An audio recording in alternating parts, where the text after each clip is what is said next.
Welcome back, O Sleeping Dreamers. ShinRobjira.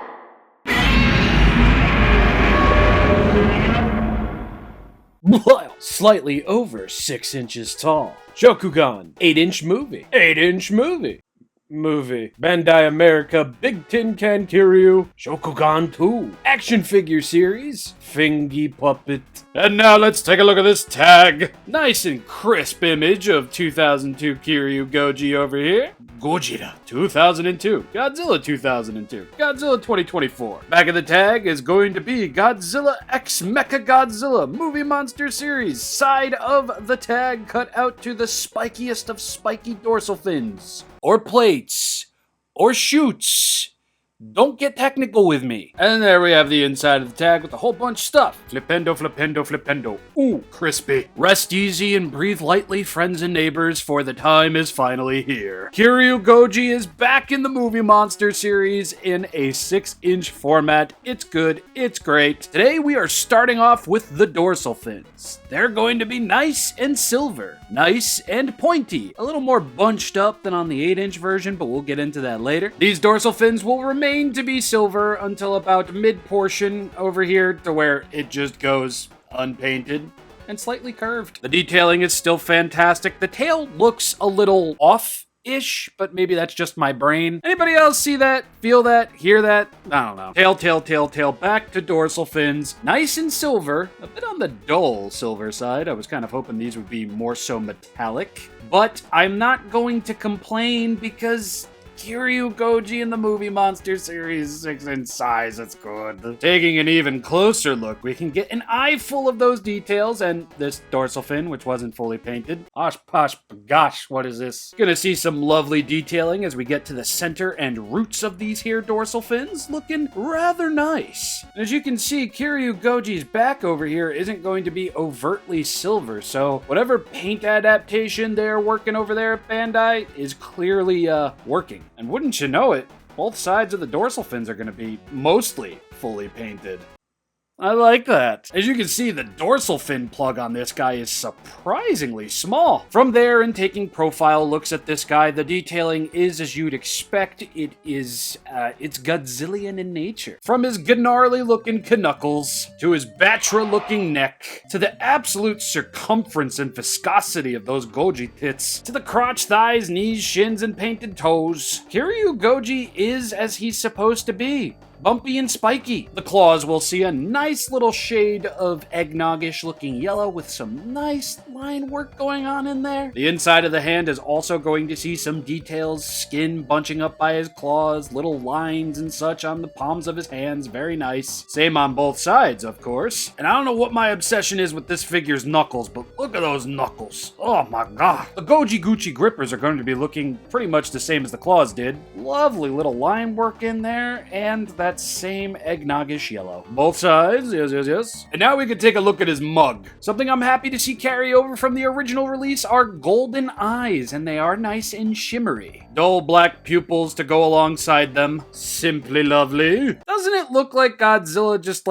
broke his upper jaw a little bit? That little kink right there as if it's pointing up. I'm pretty sure this was present on the 8-inch figure. We'll take a look at that in a bit. But yeah, I just making notice of that now, and it's kind of goofy looking. Love the very angry brows, the pointed ears, and the pointiness overall of Kiryu Goji's head. There's even going to be tiny little minute details in his ears. Okay, maybe that's just a fuzz, but you can actually see where ear is ear and inner ear is inner ear. Good stuff, Bandai. Nostrils are nice and intact. Now let's take a look at these grills. Goji's got some yellow teeth. He needs them crest whitening strips, bruh. In practice, not in execution, please, ever, Bandai. Godzilla's gonna have teeth in the front and the sides. They're all mostly going to be festively painted on my copy. He's gonna have a nice plump and detailed tongue in his mouth. Details you can see. There will be some detailing on the roof of his mouth as well. And ayo, what else is there to cover? It's a Bandai Movie Monster Series Godzilla figure. He exists. He is in the 6-inch scale, and he looks utterly beautiful.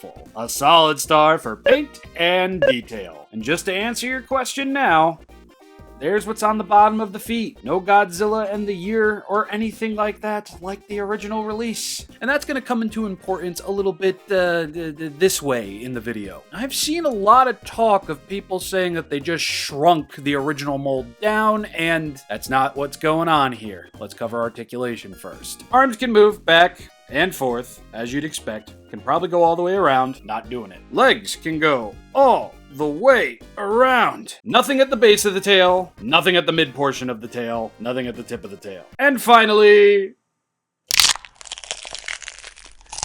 the head can fully swivel. Just like the original. Unlike the original, they punched the tag into his head, so swiveling that around with the tag is a pain in the butt. No, I'm not taking the tag off. And I'm going to give Articulation a solid star. Thank you for not glue sealing the neck, Bandai. We all praise you for it. And now, let's take a look at the original figure versus this one. 20 plus years ago, today. One of the first inklings of knowing that this isn't a reworked mold is simply going to be in the dorsal fins. The dorsal fins on the newer figure are going to be a lot more angular looking, but they're not going to be as sharp and protruding as the original figure did. Take this dorsal fin here, for example. It looks like this on this version of the figure, and on the new version of the figure, it does not. But Rob, that's just the dorsal fin plug. What about everything else? On the head, taking a look at the two dorsal fins that exist on the back of Godzilla's neck with the original release, they're gonna look a little like this, and now they look a little like this. The original kind of angling out into, like, this general direction. This one is just straight up and out. The tails as well are going to show obvious signs of new, not reused. And one of the bigger tell-alls is simply just going to be the detailing on the chest. The original looks like a freshly baked brownie crackling under the viscosity of a chocolate filling on the top of it. Meanwhile, here it's a bit less defined and still good, don't get me wrong, but visibly different. The legs are also going to remain a bit more splayed out. The hands look mostly the same, and new Movie Monster Series Goji kind of has that weird bend in his snout. This guy does not have it as I originally thought, but as far as the heads go, they're both seemingly in different positions almost. The original being somewhat lurching forward, the newer one being somewhat more straight up. The detailing is very much on point, but I'm going to remain in saying that the originals just looks a lot more on the sharper side. And while the necks share pretty much the same pattern, they're not one-to-one. So hey, look at it this way. If you have the original and you think it's pointless to own this, maybe you're a little wrong.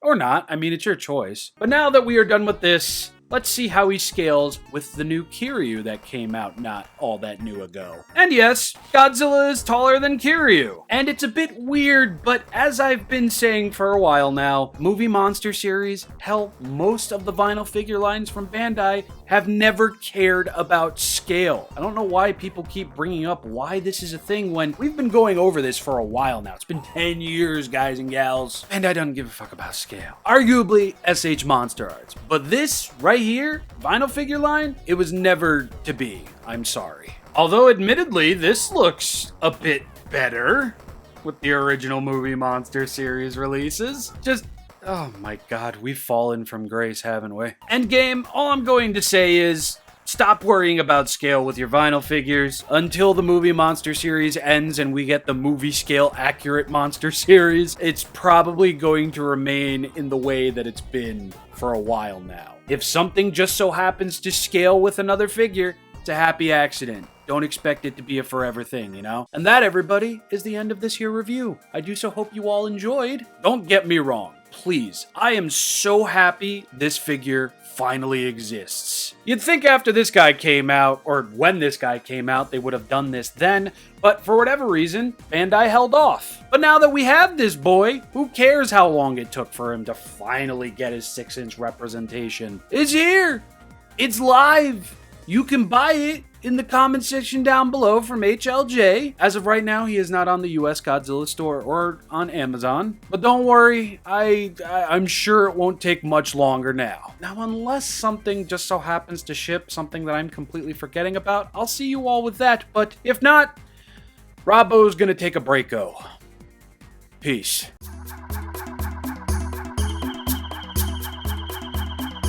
I saw Slipknot last night alongside Knocked Loose and a band that I didn't get to see, Fire Shit.